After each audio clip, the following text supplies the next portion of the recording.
ahora sí lo quiero escuchar un poco a Beto Valdés, que nos cuente dónde estamos parados después de tanta especulación política, y bueno, tanto durante el fin de semana de Pascuas como en esta semana, donde bueno, también hay mucha atención alrededor del presidente. Beto, querido, un abrazo muy grande, muy buenas tardes, ¿cómo estás? ¿Qué tal, Willy? ¿Cómo te va? Muy bien, muy bien. Bueno, ¿cómo se entiende todo esto, Beto? Y a ver, de la última vez que charlamos, que hacíamos el miércoles mucho hincapié en mirar con detenimiento lo que comenzaba a ocurrir dentro del oficialismo, y te acordás que si bien voceros de la Casa Rosada hacían referencia que trataban de convencerlo al presidente que el post-domingo de Pascua era el inicio de la oxigenación del gobierno, de una nueva etapa.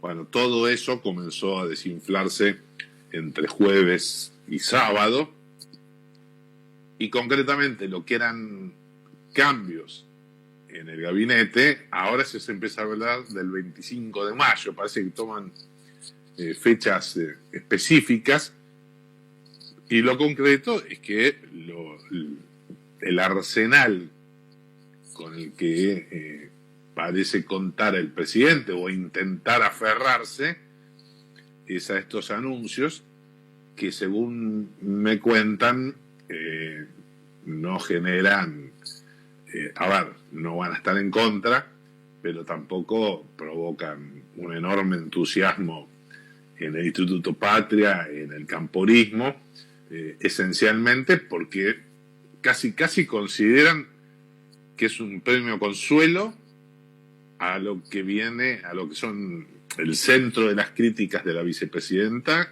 y del propio Máximo Kirchner.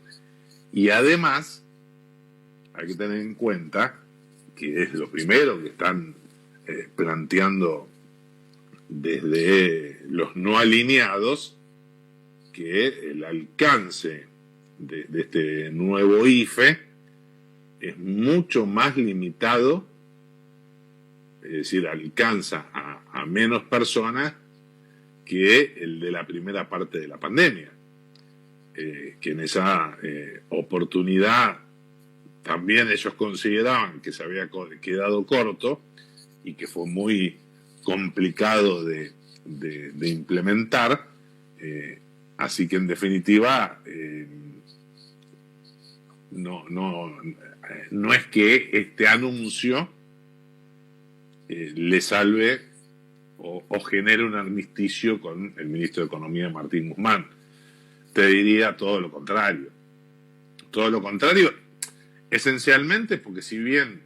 Está bien, pero en alguna medida esto le da, digamos, como en los jueguitos electrónicos, ¿cuántas vidas le otorga esto a Martín Guzmán? ¿Le otorga 3, 4 vidas más o ni siquiera? Y te diría que a esta altura me parece que no mueve el amperímetro. Está sostenido exclusivamente por una decisión del presidente Alberto Fernández, que yo en lugar de Guzmán no dormiría tranquilo, si ese es mi reaseguro, y paralelamente tengamos en cuenta que hoy fue un día muy difícil y muy particular para el kirchnerismo por la cuestión del Consejo de la Magistratura. Claro. Vos sabés que a Cristina, cuando aparecen estas cuestiones, toda la sensibilidad social y la preocupación pasan a segundo, tercero o cuarto plano. Uh-huh. Entonces, claro, sin duda. Pretendían, en todo caso, que el presidente, si bien en la reunión con Lasso... O sea, vos lo que decís es que en parte a Guzmán lo está salvando Rosati, digamos. Claro. Muy buena esta. Hoy esa te la afano para mañana, Beto, pero te voy a citar. Esa es muy buena. Claro, a Guzmán ahora lo está salvando Rosati. exactamente. Y te diría, hasta el propio Alberto, en función de lo que me planteaban hace un rato fuentes oficiales, diciendo, ¿qué podemos hacer desde el Poder Ejecutivo frente a esto? En todo caso, es una cuestión del Congreso, pero si bien se veía venir, y por eso se anticipa la vicepresidenta robando la frase a Javier Milei y hablando de la casta judicial, lo concreto es que esto es un gran revés con muchos mensajes. Rosati, en una sola movida, envió mensajes a todo el espectro. Primero, a la familia judicial. Te imaginarás que después de una decisión realmente tan audaz y de una justicia independiente, porque en definitiva esto ocurre en países normales, le da mayor valentía y audacia a jueces de primera instancia, a fiscales, ni te cuento en Comodoro Pi. Eso por un lado. Y por el otro, no solo se tiende a conformar un consejo de la magistratura como precisamente no quería la vicepresidenta, sino que aparece, y yo te diría, el personaje más detestado por Cristina, incluso superándolo a Rosenkrantz, porque ni siquiera lo conoce. Es decir, para Cristina es una doble, triple mala noticia por este mismo mensaje que recibe el Poder Judicial y porque Rosati, para la vicepresidenta, representa y casi un traidor.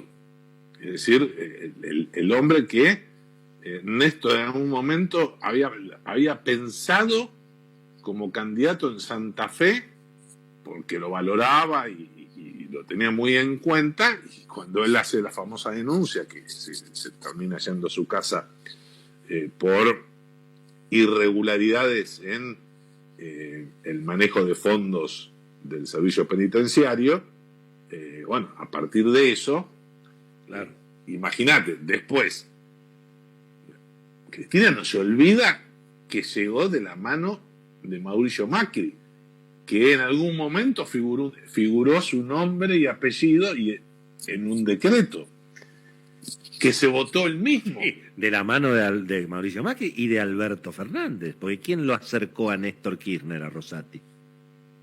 No, eso por supuesto. Bueno, en su momento. Igual Néstor y Rosati se conocían de el 94 de la Convención Constituyente. Sí, claro. Ya en ese momento hicieron una muy buena relación. Pero lo interesante es la pelota ahora está del lado del kirchnerismo duro. Y vos fijate que la capacidad de reacción son algunos tweets, el más significativo el de Martín Soria, el ministro de Justicia sobreactuando algo que probablemente hace un tiempo atrás nunca hubiera escrito. Su número 2, Juan Martín Mena, que sí, piensa de esa manera, y es más, hasta lo critica por haberse votado él mismo, sí, cuando fue la famosa elección donde queda fuera Ricardo Lorenzetti. Es más, yo te diría, Lorenzetti y Cristina están muy mal, en algún momento estuvieron bien, pero si era el rafaelino, no era tan mala noticia como que termine como presidente del Consejo de la Magistratura el otro ministro, en este caso de la ciudad de Santa Fe. Claro. Entonces, evidentemente... Ahí hay un elemento que me parece que también hay que recordar, en el marco de este enfrentamiento, digamos, tan abierto de Cristina con Rosati y con la Corte, que además del capítulo del Consejo de la Magistratura, la semana pasada o la anterior, ocurrieron un par de episodios complicados para Cristina en materia procesal, y es que básicamente la Corte Suprema rechazó una serie de recursos extraordinarios que la defensa de Cristina había interpuesto en la Corte para trabar las investigaciones que se están llevando adelante por casos de corrupción que involucran a Cristina, sobre todo en el tema vialidad y obra pública. Es decir, el estallido contra la Corte, hasta donde a mí me contaron, no es tanto por el Consejo de la Magistratura, sino por el hecho de que la semana pasada o la anterior fueron rechazados una veintena o una treintena de recursos extraordinarios, lo cual garantiza que las investigaciones contra Cristina van a seguir adelante, independientemente de cómo sea el fallo, de si si va a llegar a los 70 años, no sé, todo lo que se especula, pero me parece que ahí hay un tema sensible, ¿no? Y a propósito de la casta judicial de la que hablaba Cristina, vos sabés que tuve la oportunidad este fin de semana, por un evento social, de encontrarme con 2 o 3 jueces, incluso algún camarista de la justicia ordinaria, es decir, no de los famosos jueces federales, los que están, sino los jueces que en definitiva tienen que abrir los juzgados todos los días para los delitos comunes, ¿no? Sí. Y bueno, digamos, entre otras cosas, yo no sé si es algo que se conoce, pero por ejemplo, hoy en el Palacio de Tribunales prácticamente no hay conectividad. O sea, los jueces no pueden tomar las audiencias por Zoom porque no tienen la conectividad. Es decir, el estado de abandono de los juzgados es realmente impresionante en algunos casos. Jueces que tienen que atender 3 juzgados a la vez porque no se nombran magistrados. La cantidad de subrogâncias es claro. Creo que estamos en el récord histórico de subrogancia por la cantidad de juzgados vacantes. Y mientras tanto, parece que ser que el Consejo de la Magistratura es una fiesta. Y sobre todo me contaron uno que nadie conoce, que es el Consejo de la Magistratura de la Capital Federal.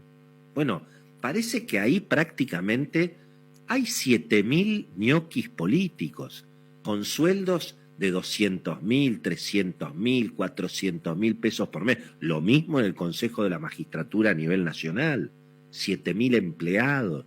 Bueno, una cosa realmente impresionante que indigna a los propios jueces, que no tienen fotocopiadora, que no tienen conectividad y que ven cómo, digamos, hay un despilfarro y una fiesta alrededor del Consejo de la Magistratura, que yo estoy seguro que el doctor Rosati va a poner en orden, porque conocemos obviamente de su integridad, ¿no? Pero ese también es un tema para ver, digamos, el estado de abandono, los edificios, bueno, lo mismo que pasa con las escuelas, con los hospitales, por supuesto, ¿no?